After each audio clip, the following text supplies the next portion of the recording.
IPL അവസാനിച്ചതോടെ ലോകമെമ്പാടുമുള്ള cricket ആരാധകർ കാത്തിരിക്കുന്നത് ICC T20 ലോകകപ്പാണ്. ജൂൺ 1 മുതൽ ആരംഭിക്കുന്ന ലോകകപ്പ് ക്രിക്കറ്റിന്റെ മാമാങ്കത്തിൽ കിരീടമുയർത്താൻ എല്ലാ ടീമുകളും വമ്പൻ തയ്യാറെടുപ്പിലാണ്. ഇതോടെ മിക്ക ടീമുകളും പരിശീലന സെഷൻ ആരംഭിച്ചിരിക്കുകയാണ്. ജൂൺ 1 ബംഗ്ലാദേശുമായിട്ടുള്ള സൗഹൃദ മത്സരത്തോടെയാണ് ഇന്ത്യ ലോകകപ്പ് തുടക്കം കുറിക്കുന്നത്.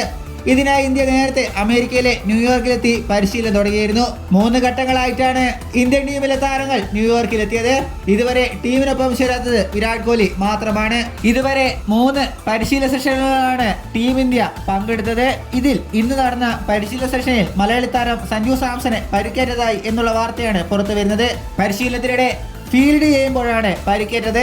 താരം പരിശീലനം പൂർത്തിയാക്കാതെ മടങ്ങുകയും ചെയ്തു. മറ്റന്നാളാണ് ഇന്ത്യയുടെ ആദ്യത്തെ സന്നാഹ മത്സരം. പരിക്ക് എത്രത്തോളം ഗുരുതരമാണ് എന്നുള്ള കാര്യത്തിൽ വ്യക്തതയില്ല. വിരാട് കോഹ്ലി ഇല്ലാത്ത സ്ഥാനത്ത് സഞ്ജു സാംസൺ ആയിരുന്നു വൺ ഡൗണിൽ ക്രീസിലിറങ്ങാൻ സാധ്യത കൂടുതൽ.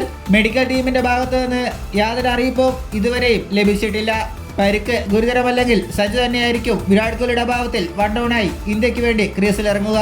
അതിൽ മികച്ച പ്രകടനം കാഴ്ചവെച്ചിട്ടുണ്ടെങ്കിൽ ഇന്ത്യയുടെ പ്ലേയിങ്ങിൽ തീർച്ചയായിട്ടും സഞ്ജുവിനും സ്ഥാനമുണ്ടാകും. ഏതായാലും വരും മണിക്കൂറിൽ സഞ്ജു സാംസൺ ആരാധകർക്ക് നിർണായകമാണ്. ഇതുപോലുള്ള പുതിയ വാർത്തകൾക്കായി ചാനൽ ഇപ്പോൾ തന്നെ മറക്കാതെ സബ്സ്ക്രൈബ് ചെയ്ത് വയ്ക്കുക.